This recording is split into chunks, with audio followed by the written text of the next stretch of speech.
Okay, I can do it too. Hey, everybody. Arden Ballard here, your physician assistant, your athletic trainer, and your resident Crash Cars host. I'm with someone who looks mighty familiar to you, or at least he should. David Pingree, how are you, sir? Good, Arden. Good morning. Thanks for having me on, man. Good morning. Obviously, we had kind of an eventful weekend, unfortunately, with Eli Tomac going out with a ruptured Achilles tendon. And of course, the internet starts swarming with all sorts of talk about safety in motorcycle racing, which seems on the surface to be an oxymoron. But I wanted to bring you on for some firsthand experience and just discuss about.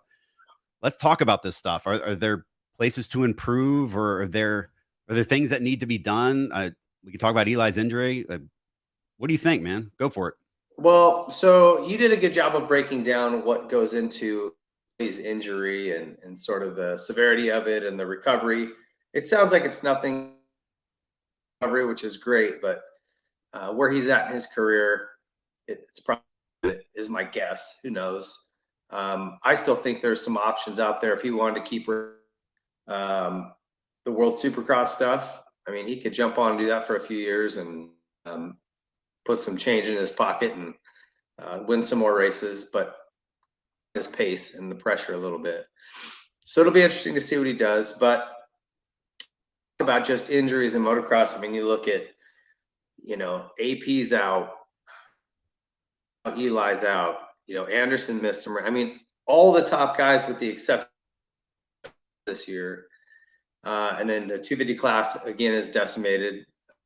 Always the pro circuit team, but TLD's hitting hard right now. All of KTM, Gas Husky has a big bike rider even on the line for this weekend if Singer decides to ride. So the point is it's bad. New to our sport, but I say this all the time, and as a paramedic about trauma, that there's a direct correlation between someone's going and the severity of the injury.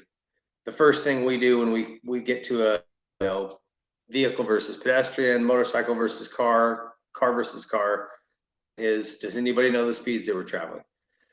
Because when you start looking at mechanism of action, could these injuries be?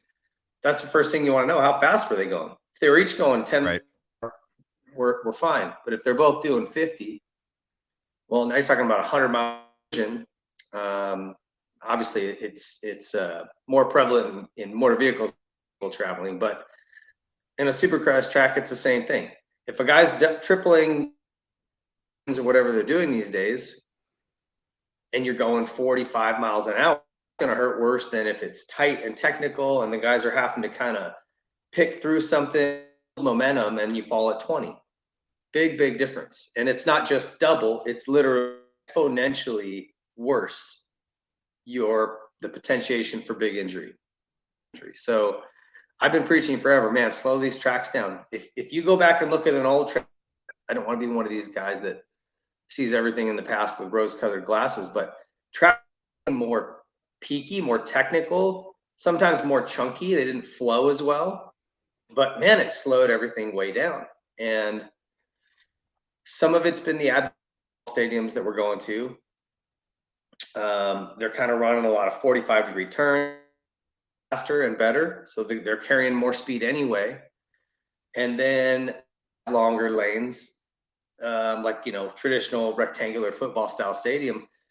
Length of it used to be, like I said, really technical stuff that would keep the speeds down, and now it seems like let's just kind of round everything out, kind of melt, and then it'll be safer. And what's happening is they're just going faster, and when they do go down, it's at higher speeds, and I think that the injuries are worse. Right. These guys are hopping the length of a football field and their tires are touching the ground 3 times, going 3-4-4 for 110 yards of distance or something. It's crazy to think about, right? And I personally destroyed my ankle in a way very similar to Eli Tomac did. I didn't fall, but I was on a 450, and I rode myself off with a destroyed ankle, and it makes you scratch your head, right? And the man didn't even fall off his bike. And I mean, I personally think Eli's incident was more on the freak accident side. But you can't deny the forces that were applied to it. And those forces have to go somewhere. Um, they have to be absorbed by something. And yeah, you're Yeah, right. It's wild. it'd be interesting, go back to tape if his legs, like maybe his knees were a little more locked than usual. And that, like you said, the energy has to go somewhere. And if it couldn't be absorbed with his knees and sort of his waist collapse, it just all gets shoved down to that heel or to the ankle, and it's got to go somewhere. Yep. It gets speculated all day long. It's a bummer. And not only does it let the air out of the balloon in terms of the Supercross championship, but now the whole summer lost two of the major title contenders. Right. There's quite a few people gone, so it's disappointing. So that brings me to another consideration I've had is the accumulation effect, right? Um, these guys aren't playing baseball. It's not like they're swinging a bat and then sitting on a bench for 45 minutes. It's an incredibly intense and incredibly hard on the body, um, day in and day out. So, I mean, if you guys think about these guys' travel schedules for 17 rounds, they're traveling to a place, staying in a hotel in a bed that they're not accustomed to, racing on Saturday. What do they take Sunday, Monday off? And then usually they're riding Tuesday, Wednesday, Thursday, right? Yeah, at least and it's, I think that a lot of these teams and riders have learned, like, hey, this is more, when it comes to this, and they're trying to make sure they show up to the races rested and recovered. But it is tough when you have the travel they do. They've got to still ride during the week to be comfortable.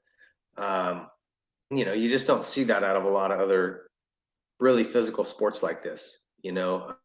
Football players can go out and run drills without contact. Right. You know what I mean? We don't. If you're going to ride, there's always a possibility of contact with the ground. It just makes it difficult that way. You have to practice to keep moving. I look at our last champions. They're retiring.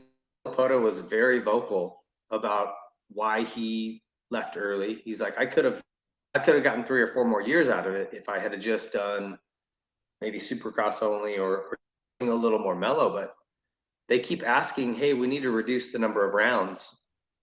Their solution is to add a round.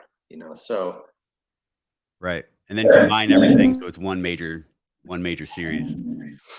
Yeah, you're right. And then I look back and think about what Cooper did last summer, and you got to think he's the smart one here. I mean, he went to go find himself and just went and had fun and took the pressure off. And I mean, it might have extended his career. Yeah, he got his concussion, but he might have extended his career 4 or 5 years by doing that. Think if Dungy or Villapoto did that. I mean, I think there's something to be said about that. Yeah, they just can't run them, put them away wet and expect them to last into their 30s like they used to. Right. Right. It can't be like what is it? Greyhound racing? Yeah, right. Just run them Feels like until they're no good and then just get rid of them. Right. So, I mean, me personally, from a medical professional, I don't know if there's anything the promoters can do other than to make the track, slower, more technical, um, to satisfy everyone. I mean, yeah, they can cut some of the races out and add 2 or 3 weeks break in between. That would be great. I personally think a really good idea now that the promoters are together. Um, I'd like to get your opinion about this too, but combine the season. Do a combined Supercross and do a true super motocross type schedule where they do 2 Supercrosses in a row, and then maybe they go south and do 2 motocross races in a row. I mean, motocross is typically less traumatic as far as, at least from my experience working in the rig. You're not going to take 14 people to the hospital from a motocross day unless it's 150 degrees outside. What do you think about that? Like combining the 2 series truly? Well, it used to be that way. They used to overlap quite a bit. You would, even when I started Daytona, then there was a stop at Gainesville for the national opener, and then it went back to Supercross and nationals. And I think even prior to that, there was multiple outdoor rounds, Supercross season. And the problem is that your bike setup is so different, that it almost presents a different problem. You're trying to train for two different things. So I don't know if that's a real good answer. At the end of the day, they need more days off, fewer events, and whether they do a little chunk and break it up, chunk of races, break it up, but you got to give these guys a chance to recover, to and get rested.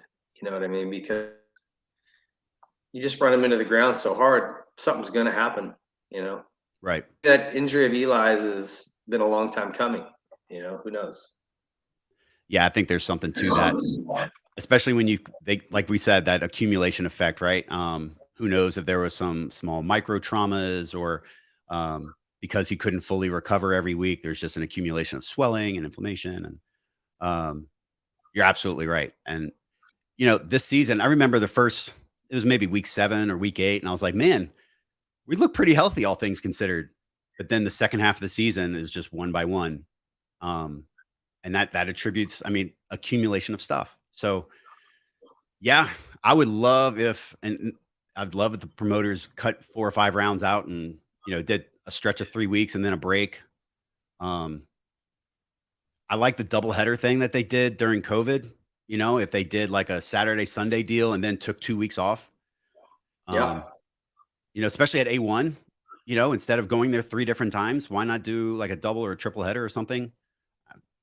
I don't know, a bunch of options, but doing the same thing over and over again isn't really going to work. Yeah. And there's something else too on the track building side.